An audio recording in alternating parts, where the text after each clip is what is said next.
है Indu broadcasting private limited और आप देख रहे हैं इंडियन न्यूज, हर पल, हर क्षण, हर सच। छत्तीसगढ़ के 5 मंत्रियों ने राज्य सरकार के 3 माह में किए गए कार्यों की उपलब्धियों की जानकारी दी है। मंत्रियों ने कहा कि जितना कार्य 5 वर्षों में कांग्रेस सरकार ने नहीं कर पाई, उतना काम 90 दिनों में किया गया है। उप मुख्यमंत्री विजय शर्मा, वित्त मंत्री ओपी चौधरी, कृषि मंत्री रामविचार नेताम, वन मंत्री केदार कश्यप और स्वास्थ्य मंत्री श्याम बिहारी जायसवाल ने सिविल लाइन्स स्थित सर्किट हाउस में 14 मार्च को पत्रकार से बातचीत की।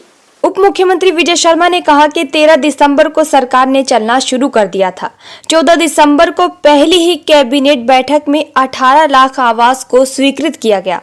पिछले सरकार में स्थानीय आवास की प्रक्रिया शुरू की थी, उस 47,000 आवास को भी स्वीकृत किया गया।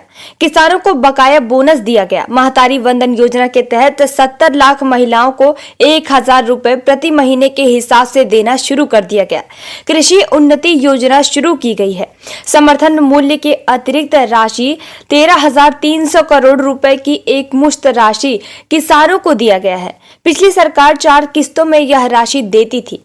पीएससी भर्ती की सीबीआई जांच की घोषणा की थी। इस प्रकरण को सीबीआई को सौंप दिया गया है। भाजपा नेताओं की हत्या पर उप मुख्यमंत्री विजय शर्मा ने कहा कि चुनाव के पहले ही भाजपा नेताओं की हत्या हो रही है। बस्तर में भाजपा की सरकार बहुत सारे अभियान के जरिए विकास पहुंचा रही है। विष्णुदेव जी की सरकार 13 दिसंबर को शपथ लेती है और 14 दिसंबर को एक कैबिनेट की बैठक होती है और कैबिनेट की पहली बैठक में पहला प्रस्ताव जो होता है वो 18 लाख प्रधानमंत्री आवास को स्वीकृत करने का होता है। साथ ही साथ मैं आपसे कहना चाहता हूँ कि 2 वर्षों का बकाया बोनस जो इस सरकार को देना था, तो अटल जी के जन्म दिवस पर उस काम को भी 25 दिसंबर को उस काम को भी पूरा किया गया। जो चुनाव में वादा था 2 साल का बकाया बोनस जो दिया जा रहा था किसानों को धान के संदर्भ का, वो बकाया बोनस भी जिसको पिछली सरकार ने ये कहा था कि हम करेंगे, उनके घोषणा पत्र का पहला लाइन था 2 साल का बकाया बोनस दिया जाएगा, लेकिन आखिर तक नहीं हुआ। उसको विष्णुदेव जी की सरकार में 25 दिसंबर को 13 दिसंबर को शपथ ग्रहण होता है, 14 दिसंबर को 18 लाख आवास स्वीकृत होता है, 25 दिसंबर को 2 साल का जो बोनस होता है वो भी किसानों को दिया जाता है। एक विशेष योजना जिसके संदर्भ में हम सब बहुत उत्सुक है, उत्साहित हैं, महतारी वंदन योजना। आपको ध्यान होगा विगत सरकार ने अपने घोषणा पत्र में उस समय कहा था कि 500 रुपया हर एक महिला को दिया जाएगा। पूरी सरकार का कार्यकाल निकल गया परंतु कभी कुछ नहीं किया गया। अभी आप देखेंगे विष्णुदेव जी की सरकार में ये जो वादा किया गया था महतारी वंदन योजना के नाम पर 1,000 रुपया माताओं बहनों को दिया जाएगा, अर्थात महीने का, अर्थात साल के 12,000 रुपए दिए जाएंगे। तो महतारी वंदन योजना लागू करके 70 लाख से अधिक माताओं बहनों का पंजीयन करके उसके बजट में प्रावधान करके और उनको वो राशि पहली किस्त उसका भुगतान भी किया जाए। मंत्री रामविचार नेताम ने कहा कि जब भाजपा ने मोदी की गारंटी दी तब विरोधी टीका टिप्पणी करते थे। अब वादे जमीन पर उतरने लगे हैं तो बोलती बंद हो गई है। तेंदुपत्ता संग्राहकों को 5500 रुपए प्रति मानक बोरा की दर से भुगतान करके हमने वादा पूरा किया है। मंत्री केदार कश्यप ने कहा कि धान खरीदी, महतारी वंदन योजना जैसी कई गारंटी पूरी की गई है। पिछली सरकार का पूरा कार्यकाल गेड़ी और फुगड़ी खेलने में बीत गया।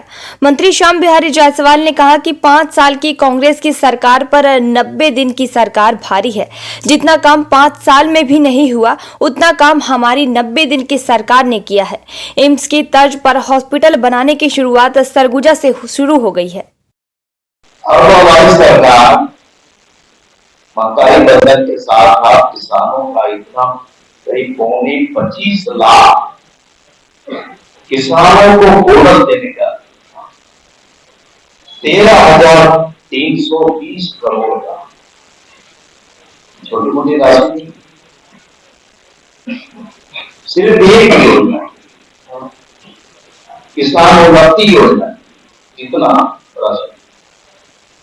इसके साथ तेंदुपत्ता संग्राहकों के लिए हमारा संकल्प था कि हम 5500 रुपए प्रति मानिक थोड़े के हिसाब से उन गरीबों का तेंदुपत्ता संग्रह का भुगतान करेंगे।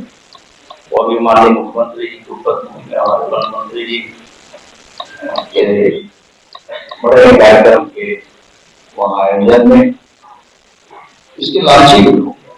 केदार कश्यप ने कहा, शायद सरकार ने मोदी की गारंटी पूरी कर राज्य को बड़ा उपहार दिया है कि लगभग 12,50,000 हमारे जो तेंदुपत्ता संग्रह परिवार है उनको इस वर्ष से 5,500 रुपए की मानक दर से उनका तेंदुपत्ता खरीदा जाएगा। वहाँ पर हम लोग उठाई पहले 5 वर्षों में हमारा 1 या 2 दिन खरीदी होती थी, लेकिन अब उनका पूरा पत्ता खरीदने का निर्णय हमारे प्रदेश के भारतीय जनता पार्टी सरकार ने दिया है। उसके साथ साथ पिछली बार 5 वर्षों में हमारे उन वनवासी भाइयों का जो चरण पादुका योजना बंद कर दी गई थी, उस चरण पादुका योजना को फिर से प्रारंभ करने का निर्णय हमारी सरकार ने दिया है और हमारे उन माता बहनों को अब चरण पादुका भी दी जाएगी। ऐसे बहुत सारे वादे जो भारतीय जनता पार्टी की सरकार ने पूरा किया है। श्याम बिहारी जायसवाल ने कहा, आपसी झगड़े पर हेल्थ डिपार्टमेंट वेंटिलेटर पर जा चुका था। हमारी सरकार ने व्यवस्था बहाल की है। एम्स की तर्ज पर हॉस्पिटल बनाने की शुरुआत सरगुजा से शुरू हो गई है। मैं इस अवसर पर मुख्य रूप से कहना चाहता हूँ कि 5 साल की कांग्रेस की सरकार के ऊपर हमारी 90 दिन की सरकार भारी। किसी भी क्षेत्र में हम देखें, चाहे वो किसी भी क्षेत्र में हो, चाहे हमारे घोषणा पत्र में, हमने तमाम जो भी माननीय नरेंद्र मोदी जी ने हमने जो गारंटी दिया था उसको लगभग बड़े गारंटी हमने पूरा 4 मेडिकल कॉलेज चांदनी चावा, गवरवा और दंतेवाड़ा जिसको उन्होंने के नाम से कहा था उसको मूल रूप देने का काम हमारी सरकार ने की। 1400 करोड़ रुपए हमने अभी उसकी माननीय मुख्यमंत्री जी को दे दी है। उसके लिए 200 करोड़ रुपए जारी हो गए हैं और स्वास्थ्य के क्षेत्र में माइलस्टोन साबित होगा। सरकार उन सभी हड़ताली कर्मचारियों के समाप्त करती हुई उसको शून्य कर दिया है और उनको जो हड़ताल होगी हम भुगतान भी देंगे और उनके जो भी पदोन्नति है उसके लिए छूट भी दे रहे हैं। वित्त मंत्री ओपी चौधरी ने कहा कि रिकॉर्ड स्पीड से शायद सरकार मोदी की गारंटी को पूरा कर रही है। राज्य सरकार एक विजन के साथ काम कर रही है। वर्ष 2047 तक राज्य विकसित छत्तीसगढ़ के रूप में पहचान बनाएगा। इसके लिए रोड मैप बनाने का काम किया जा रहा है। 1 नवंबर को विजन डॉक्यूमेंट जारी किया जाएगा। छत्तीसगढ़ इकोनॉमिक एडवाइजरी काउंसिलिंग का गठन सरकार करेगी। इसमें देश दुनिया के अर्थशास्त्री परामर्श दे सकेंगे। 5 लाख करोड़ की जीडीपी को 10 साल करोड़ तक पहुंचाने के काम में सरकार लगी हुई है। 1 साल के भीतर 10,000 से ज्यादा लोग आईटी सेक्टर में काम करते नजर आएंगे। भ्रष्टाचार पर टेक्नोलॉजी का इस्तेमाल करके अंकुश लगाएंगे। वित्त मंत्री ने कहा कि जितना कर्ज लिया है उससे 1.5 गुना ज्यादा लोगों को वापस दिया है। कांग्रेस के नेताओं को आमंत्रित करता हूं कि 5 साल बाद डिबेट कर लें कि किसका वित्तीय प्रबंधन ज्यादा बेहतर रहा। हमारी सरकार ने कर दी है। इस प्रकरण को सीबीआई को सौंप दिया गया है।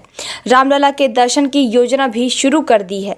राजिम कल्प कुंभ दोबारा शुरू किया गया। यहाँ देश भर के संत पहुंचे। मीसा बंदियों की पेंशन को फिर से शुरू किया गया है। 5 साल का परियर्स भी दिया जाएगा। अभी इस वर्ष धान के पेमेंट में धान के लिए जो भुगतान किया गया है वो 44,000 करोड़ रुपए का भुगतान किया गया। 44,000 करोड़ रुपए, 13,300 करोड़ रुपए का अंतर की राशि और एमएसपी को हम मिला दें उसमें तो सबको मिला करके 44,000 करोड़ रुपए का भुगतान हुआ है, जिससे ग्रामीण अर्थव्यवस्था को कितनी तेज गति मिलेगी इसका आप आकलन कर सकते। इसी तरह से महतारी मानधन के तहत 12,000 रुपए का भुगतान, प्रधानमंत्री आवास योजना के तहत जो 18 लाख आवास के लिए लगातार हम कंटिन्यूअस पैसे जारी करेंगे, उससे भी ग्रामीण अर्थव्यवस्था में कितनी बड़ी गति आएगी इस बात को आप महसूस कर सकते हैं। ये गारंटियों को हम बहुत अच्छे तरीके से हमारी सरकार ने सबने सभी विभागों ने सभी माननीय मंत्रियों ने माननीय मुख्यमंत्री जी ने सबने बहुत तेजी से पूरा किया। आपको बहुत आश्चर्य होगा, दुख होगा कि चिरमिरी में एक रेल लाइन है, उसके लिए 120 करोड़ का बजटिंग प्रावधान केंद्र की सरकार ने करके रखा है और 50-50 के मॉडल पर था, 50% स्टेट को देना था। उस 120 करोड़ रुपए का प्रावधान राज्य सरकार नहीं करेगी, लिंक कर देंगे केंद्र की सरकार। हमारी सरकार आते 120 करोड़ रुपए का बजटीय प्रावधान किया और अप्रैल आने के बाद हम उस पैसे को सीधा 120 करोड़ रुपए जारी कर देंगे ताकि वो रेलवे का काम पूरा प्रोजेक्ट। न्यू वीडियोस की अपडेट पाने के लिए सब्सक्राइब करें इंडियन न्यूज को और बेल आइकन को दबाएं।